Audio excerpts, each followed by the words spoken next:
Along the East Coast, certain nor'easters are unforgettable. In coastal New England, there's the wind of the Halloween storm of 1991, the perfect storm.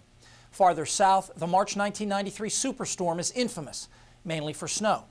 On the West Coast, these storms aren't called nor'easters, but they sometimes pack the wallop of a hurricane. And for Washington and Oregon, this Friday marks the 50th anniversary of their benchmark storm on Columbus Day in 1962. This storm was energized by the remnant circulation of a Pacific typhoon named Frida, which peaked at Category 3 intensity early in October.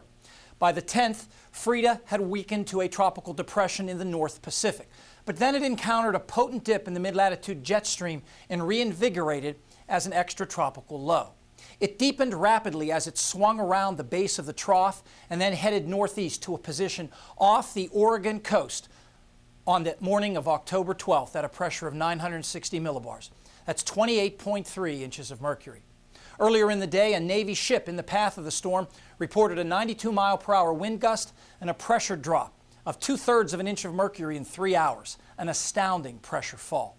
The storm continued north-northeastward offshore, its center eventually coming inland near the southern tip of Vancouver Island.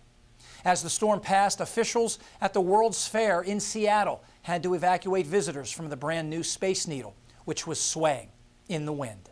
Those winds gusted to 60 miles per hour more than 100 miles inland and above 80 miles per hour in many spots in the western quarter of northern Oregon and Washington. Here's some of the maximum gusts. Now, Cape Blanco is right on the coast, while the Nacelle radar station was just inland in the hills of southwest Washington. But Portland and Corvallis are in the Willamette Valley, a good 40 to 50 miles inland and somewhat protected by coastal mountains. Some of these gusts occurred before the power or the instruments failed, so the actual winds were probably higher.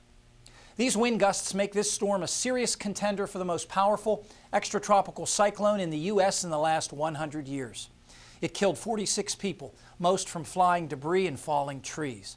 The wind devastated the region's forests, downing many 1,000-plus-year-old trees. Best estimates are that it blew down more than 1 billion cubic feet of timber, worth $750 million in 1962 dollars, approximately equal to a typical annual timber harvest in Washington and Oregon. Property damage was another $250 million, bringing the total to about $1 billion 1962 dollars. For perspective, that's more than the sum of the damage from Audrey, Donna, and Carla, the 3 most expensive hurricanes to hit the U.S. in the 5 years prior.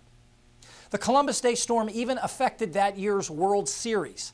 Game 6 between the San Francisco Giants and New York Yankees was postponed once by rain ahead of the storm and twice by the storm itself.